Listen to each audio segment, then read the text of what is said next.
Great team win on Saturday night, and it's just so well to just see us come out offensively, played an unbelievable first half. We had some stumbles there in the second half, and they were able to get us a touchdown there late with Jay Gray making a big run. And then defensively, just watch our defense. Watching Ced Reed come alive and just watching hits all over the place. You look at Mikael Thompson had 2 big hits, and then the big hit by Hicks where he had the 3rd and 4th down stops. But, when you think about it, I always put it on the defense. I said in order for us to go win the big games, we got to play great defense. And it's good to see our defense step up. And special teams, we know this, we can get a lot better. We end up missing a field goal, had some punts that kind of got away from us, but we know we can improve those. Those are areas that can be improved. Have a big one this Saturday night, a senior night up there in Stillwater, and then we know this, we're going to get their best, and we had to be at our best. And it's always about our focus, and it's all about our preparation and knowing that we're going into a hostile environment and we're going to have to play well. We're going to have to play well as a team. It's got to be great team chemistry. It's got to be great focus. But we know the job we have to go get done, and we have to get it done. Raise your hand if you have a question. Let's start with Alex.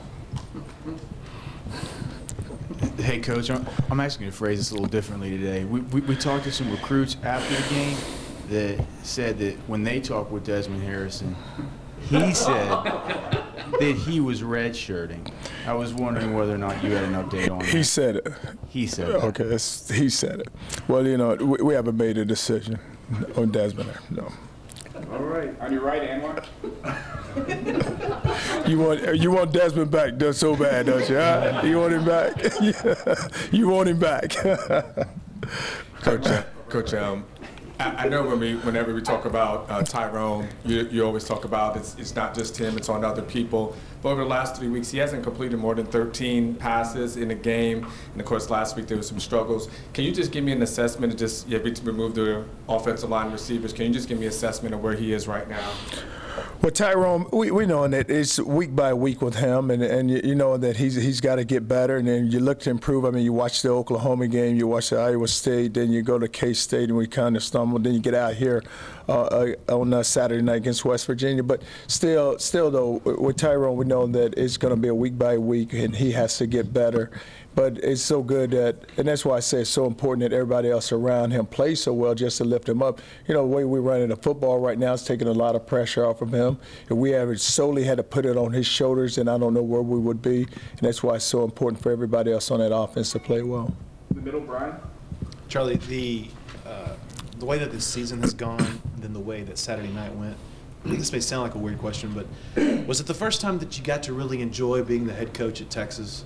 I mean, being thrown around and then goofing on, looked like you were goofing on Mikael on the LHN set, Looked like you really enjoyed it. No, you know what happened on Saturday night? I came in after a post-game interview, and everyone was already in the locker room, coaches, players, and everyone. So when I walked up to address the team, as I always do after a game, they just all grabbed me and then just started, throwing me around. First they were throwing me around, then that's when they lifted me up and started. But, I told them afterwards, I said, we only have a 2-game winning streak now. Let's not get carried away here, okay? It's not like we don't won like 10 in a row here and lifting the coach up. But it was, not for myself, but just for the players, just to see just the fun and excitement for them. Because I just think that when you talk about, we're not hadn't been a ranked team here since 2008, and then we haven't put together a back-to-back win this season. It was just more of a relief for them also to just see, just kind of like, just for that few minutes, here it is, a weight of the world has been lifted off their shoulder, and just go have fun and joke around and bounce around and just just to have the excitement that we had in that locker room afterwards. It was a lot of fun. Middle, Dennis. Coach, after looking at tape, did the offensive line look as good as it did when we were watching it live? And who gets the credit more? Is it what Wickline's doing? Is it what those young guys are doing? Well, it's a combination, and it's a lot, Dennis. They did look pretty good, and it's what Coach Wickline is doing, but also the players. And like I say, every week we squeeze in every ounce we have, and because you look at Taylor played well, Ced Flowers played well, and you look at NCAA, he continues. Cameron Hughes, he continues to get better. Perk continues to get better, and then Hutch is doing a great job. But with that group of guys, it's almost like they're forming a bond. And when they form that bond, now they realize just how just focused and how tight they have to be for everyone to really trust and believe in them. And that's what happened with the running game. Now the running backs are trusting them and believing that they're going to, get people out of the way just to give them a seam. You look at the, the run that Malcolm had, just open up, and he just, you probably could have driven a car through there. But now they're trusting and believing in the offensive line. I think at the very beginning they didn't have that feel because, you're looking at a group that never started before, and you're looking at two running backs that have played a lot of football, played behind some really good players. So now you see it happening, and now the trust factor is coming into play. On your left, Sean. Coach, you bring up the running game, and Jonathan Gray showing flashes of big-time agility that he had before and hadn't flashed so far this year. Sean Watson, after the game, talked about him trusting his rehab and probably feeling better about that. Do you feel that the running back position is better now than it was at the start of the year? I think it's a lot better, and I think it's gotten better. But maybe in what I was just speaking about the offensive line, I think that now they trust their offensive line. But even with Jay Gray, I think that he was looking at Hicks because Hicks is playing so well, and both of them had the same injury. And with Hicks playing as well as he played, now all of a sudden he felt like now I could put this foot in the ground and I can explode off of it and nothing's going to happen to me. But then Malcolm has always been one of those downhill runners that run behind his pads. Even when he took that lick out there on the field, where he's out there joking around, but he wanted to get up. He said, I can't lay here. I got to get up off the field. But it's just that toughness factor that they want to make sure that they have, and they want everybody else to see it. On your right, Chip. Charlie, how do you talk to Tyrone? As a first-year starter at the beginning, you're just, hey, come on, keep your head up. How do you talk to him now? Do you talk to him differently than you did at the beginning of the year? No. What I tell him, Chip, is just trust your ability. You have the ability to just trust it and just execute the game plan and just make the throws. Just stand in there. Some of those throws the other night, it was no pressure coming, and he threw the ball like he had somebody in his face. Just stand there, and you're big enough to take a hit. There's nothing going to happen to you, even if somebody does come free. But you look at the one interception he throws, and we're driving the ball, the one thrown down here in the goal line. Shipley's behind the guy. If he just throws it up over his head, it's a touchdown. And then, you look at the one that the overthrows, and just take the time and make the throw. You have the ability, just trust your ability and play within yourself. On your left, Jane. How important will that run game be this weekend in Stillwater? I'm sure you've seen the weather report. It's not going to be pretty up there. No, but what I tell them, Jane, is that weather's on both sides of the ball. We're going to have to move people out of the way, and we're going to have to run the football. Because when we can balance it with running past, and we're pretty good on offense. And that's when we started to drive out here Saturday. It was just throwing the ball well, running the football well, open up the holes. But it has to work together, and the run game is very important. Because when you can run the football, then you're making a statement that it's going to be a physical ball game, and that's what the statement we want to make. How do you prepare those guys though for the weather this weekend? They haven't had anything like that this year. No, I tell them we're gonna go play the game, so it's nothing. It's not much we can do. If it rains or whatever, I don't think it's going to. I just it may be cold, but they'll be okay. Only 3.5 hours out there, in it, 3.5, 4 hours. Middle, Roger. Charlie, the message when you're struggling is, stay with it, be tough and all that. Is the message the same now that you've had a little success, and as you joked about with the team afterwards, it's not like, we're on a really long win streak? No, you know what I said, Roger? I said we can't get complacent. And the thing about it, you're going to hear a lot about this win. Don't even worry about it. Just brush it off. We got to stay the course. We still haven't finished our work. We still have some work to get done. We need to continue to work. And I said that, one of the worst things that can happen is all of a sudden we start thinking that we're better than what we are. Then you get complacent. You don't feel like we don't need to get better. But watching that tape yesterday, which was really good, we were able to show, what we could have done a lot better, and it's what we should have done. So I think they get the message. But when the leadership of the team takes over, then they'll really get the message. You left, Kirk. Charlie, how many times has Big Malcolm been chop blocked this year? Have you voiced your concern about that? And is he having an All-American year? Well, that's the only way they can stop him right now. They try to chop him, but even with their chop block, it wasn't effective. They went down low on him. He pushed the guy off, and he still ran to the football. But he is having an unbelievable year, and you can feel him, and you feel him every game. And that's why I said, you ought to credit Malcolm with those sacks. Now you make sure that happens because he was the one time the safety Ridgeway just takes the center and just knocks him back into the end zone, and then we ran a blitz off the edge, and then here comes Said just able to beat his guy. But if Ridgeway don't hit the center like he does, he probably wouldn't have got through there because Steve Edmond had to jump over to the backside gap. But Malcolm Brown is having a great year, but he's fun to watch. But that's the way he practices. So he takes it from practice to the game, and the same thing happens at practice. And he's a student. He's one of those guys that listens. Like even during the game, he'll come back and say, "Hey, listen, when that guy checks this is what it is. This is the run play it is." Or when he checks this is the pass play. Where he's always talking and communicating on the sideline. But he works, and that's the respect our players give him because he works so hard. Is he at an All-American level? Oh, I think he's at an All-American level. The year that he's playing, I mean, it's amazing. It's fun to watch. In the middle, Brian. Charlie, another question about Tyrone. Is it alarming to you or bothersome that the whole team is progressing except the quarterback? It seems like he's plateaued or just leveled off. I don't know, Brian, if he's leveled off, and you know what, but everyone around him is getting better. But you think with the players that are playing better around him or players that have played before. I mean, you look at our running backs; they played a lot of football. And you think about our defensive front. We finally got Said to come on. Everybody's wondering what was wrong with Said Reed, and boom, all of a sudden he pops that big one there, and it just takes one game. But it just you watch him, and it's kind of like a roller coaster. I mean, you look at Oklahoma and look at Iowa State. Boom, boom. Then you go to Kansas State and one out here on this past week. But it's just the execution factor with him. And like I said, he's just got to trust his ability and just get the ball in the playmaker hands. Just make the throw. Don't worry about it. It doesn't have to be perfect. Guys can go fight for the football. Guys can come down with the ball. Just make it. On your left, Ryan. Charlie, we're a week out yet, but will Tank and Dom be participating in Senior Day, or do you know that they will be back next year? We haven't made that decision, Ryan. We're just trying to get ready for Okie here right now. But no, we haven't made that decision. In the middle, John.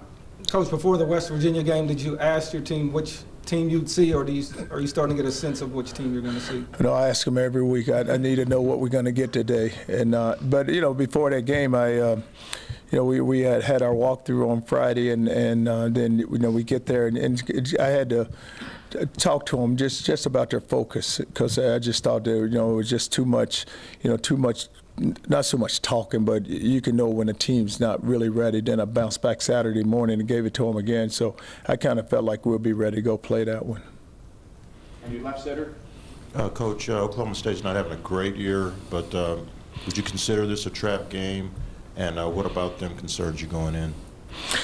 Said I didn't want to bring up that word because I just felt like I don't know if we're good enough to say we're a trap for anyone. I think one of the West Virginia coaches made that statement to us. You'd say, this is one of those games. This may be a trap game, and I said, I don't know. When has University of Texas ever been a trap game for anybody? It's kind of But I just want to make sure we got to be ready to play. And it's going to be Senior Day for them. It's their last home game. And I told our team, I said they have to go on the road to Baylor and Oklahoma after this. So you're going to get their best effort. So we had to be ready to play our best. And it's always about the defense, and we're going to have to go play great defense, because if we don't give up the big play and we can just keep that crowd out of the game, then we have a chance. On your left, Chad. Coach, obviously the third quarter this week was good from a defensive standpoint, not giving up any points. But can you talk about the offensive issues in the third quarter? Have you ever dealt with anything like this, and kind of what do you do about it at this point? Well, what happened, Chad? You get the three, it's the stops, and then also you had to credit West Virginia, because they came in here on third down. They had a high percentage where they're getting people off the field. But I always look at it like this: just as long as we don't turn that football over, even though we may not drive it, if we don't turn it over and just give our defense, and I put it back on the defense, just go out there and stop them, guys. We have a big lead here now. Even if the offense doesn't score another point, as long as defensively we just go play our best, and we'll be fine. But our defense, but what has happened is that you have a team, and the guys don't complain. They don't say, let's go offense or let's go defense or kicking game, let's go. They just know their job. They have a job to do, and I just tell them, hey, don't worry about that side of the ball. We'll control this side of the ball, and all three phases play well. You're right, Chip. Charlie, can you tell us what Joe Wickline's reaction has been to the lawsuit, if it's weighing on him, especially this week with Oklahoma State, and does this become a rallying cry among the players in any way? No, Chip, it hasn't become an issue, and the players don't. I mean, I don't even know if they even know. We're not going. Number one, it's not going to be brought up, and it's not a concern of theirs. Their concern is just go play Oklahoma State, because the lawsuit has nothing to do with how we're going to play and where our focus is going to be.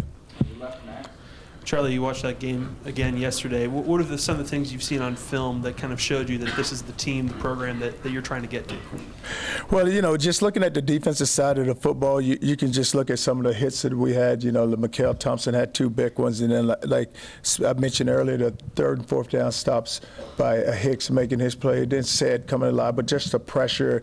And then, you know, where we were really good is just playing, just give them different looks, walking into it, just disguising so well the combination coverages on 3rd down. And then on offense, you look at the first half, how we were able to just balance the run and pass and put the ball where we could run the football. Because when you can run the ball, then you can control the line of scrimmage, and then when that happens, then you show your toughness and you're playing a physical game. You right, Anwar? You know, Coach, as you kind of touched on it a little bit, can you just talk about Jordan Hicks and the kind of season that he's been having, especially when you look at the individual solo tackles that he's making? Can you talk about the impact on defense? You know, what's great for us on defense is you have Hicks, and what Hicks is kind of the leader. He lines up everyone. He gets everybody positioned. And I think back when we were playing, you know, we played the last game. We're down there, and the ball is we're attacking, and they come up. They had the ball on the goal line. And so we were in what we call a blue thief coverage, where it's a combination man coverage. And so Jordan looks back, and we don't have anybody in the middle of the field. So Dylan had came down, and he thought he was going to post to the outside. And he just, no. And, you know, he almost called timeout, but he didn't call timeout. He kind of directed him back to where he needed to get to. So there's a guy, linebacker, telling the secondary guy where to go. But, you know, we sat there and we watched that play. And it's just his whole awareness where he's sitting in the game. And if you watch him, he's always talking, but he's getting everyone aligned because he knows, and he just knows now that since I'm a senior, I just got to take this leadership and just go, because the defense right now is not so much that he's having a good year, but his other guys also playing well. But he just knows this. In order for it to happen, it has to come from the linebacker position, because I said the leader of the defense has to be at the linebacker position. I don't worry about those guys up front. Just let them line up and go play. But the linebackers got to get it done. That's what he's doing now. You left, Sean. Charlie, you kind of said over and over again that Tyrone Swoops has to trust his preparation and trust his athleticism. But is there a process to that, or is it something that he has to own, or is it something you can foster? Well, I think, Sean, he has to own it himself also, because if you watch him early, if you watch the first half, I mean, he was making those throws, and then it's almost like when it starts the second half, if it doesn't go well, he can't act like it's all on his shoulders, that, you know, we're not moving the ball on offense. I got to go out here and make a great play. No. You don't have to go make a great play. Just go play within yourself. I don't need a great play. I just need a good play. If it's 3rd down, go get a 1st down. I don't need a home run. I don't need you, you know, trying to, you know, go for it all. Just go get a 1st round. Go put the ball in the right guy's hands, and because they're there, they're open. Just find them. You know, if the first read in there, take the second one. Go take it, and don't act like you got to go for the big one right away. But it's all about his focus and just making sure, you know, that, hey, listen, just be patient. It'll happen for you. On your left, Kirk. Charlie, West Virginia, were they run blitzing a lot in the second half because they didn't respect the pass? And did you feel like y'all got too conservative? No, West Virginia, they just continue to play their defense. That's their style. You know, they play the odd front, so they bring a lot of pressure every snap. That's why we were able to get the big runs early, because, you know, they were trying to run their run stunts, so we were able to get a hat on them and open up the holes. Because, you know, if you don't fit it right, and I think that what happened to them also, they weren't fitting it right, so then they kind of backed off some. So now when you back off, then you put the ball, make us make the mistakes. You know, make us drive the ball instead of, you know, defensively, you're out of a gap, then all of a sudden the ball hits you where you jumped out of that gap. And that's, you know, when we played, you know, as our whole scheme, you know, what we were going to do was going to make sure that the quarterback, we were going to put the ball in his hands, was going to make sure the wide receivers are not going to beat us, and we're not going to allow them to go run the football up and down the field. On your left, Jane. You talked about the play of some of his teammates around him, but what was it about this game that led to Ced Reed having such a big one? You know, every week, Jane, it's so funny. We sit in there, and every week I always say, "This is Ced Reed's day. It's gonna be here."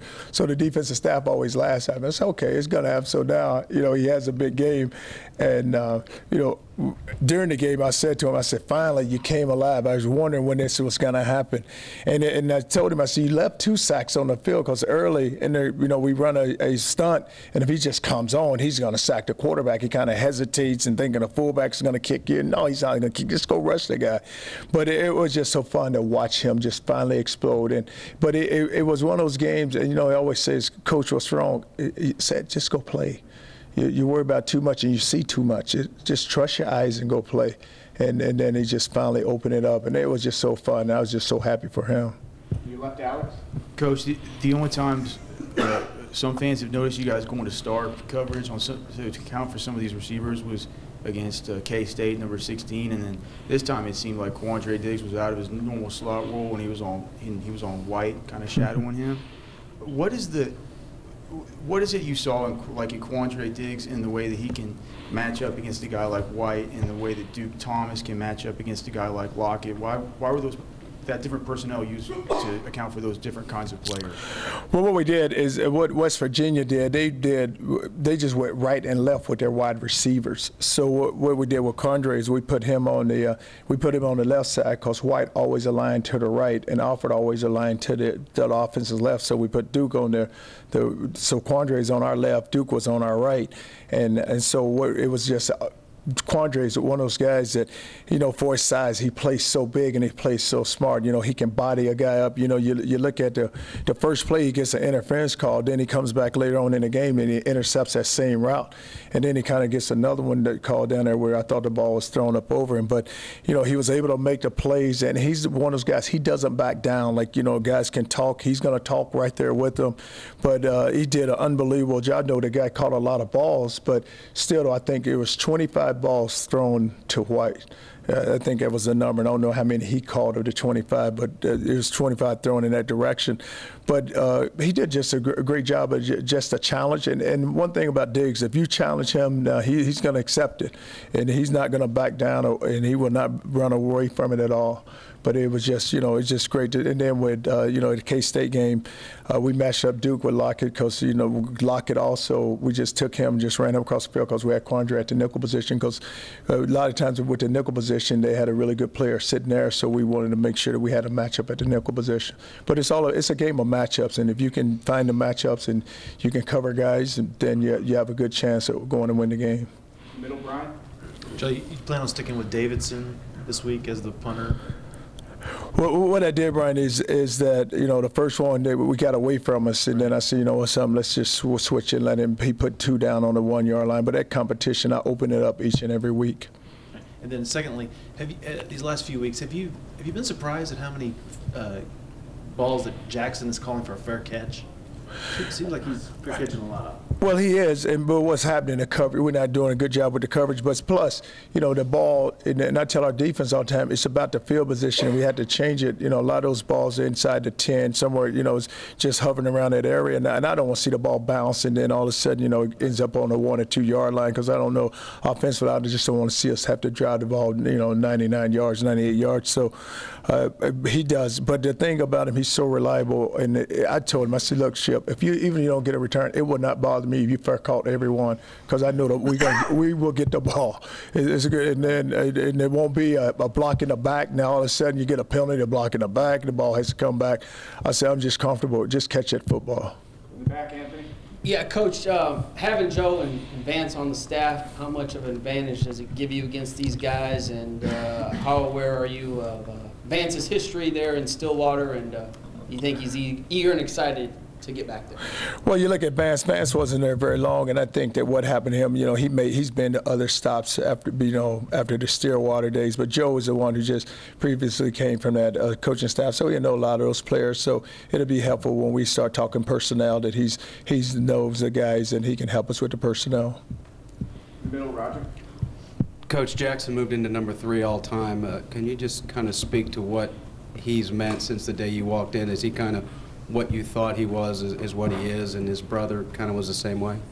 Oh, he is, and you know what it is with him. He's just so reliable, and then you look at it, makes the catches, works hard, never says nothing. That's why I really like it. He doesn't say anything. He goes about his day, goes about his work, and you feel him on the football field. Even at practice, you don't look around and say, hey, where's he at? And all of a sudden he'll make a catch or he'll do something excited.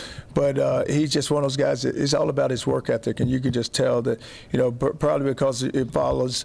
And a lot of times guys don't like to follow their brother because, you know, there's so much comparison made. But I think it didn't bother him one bit because I think that's what he really wanted, just to show everybody, hey, I can play also.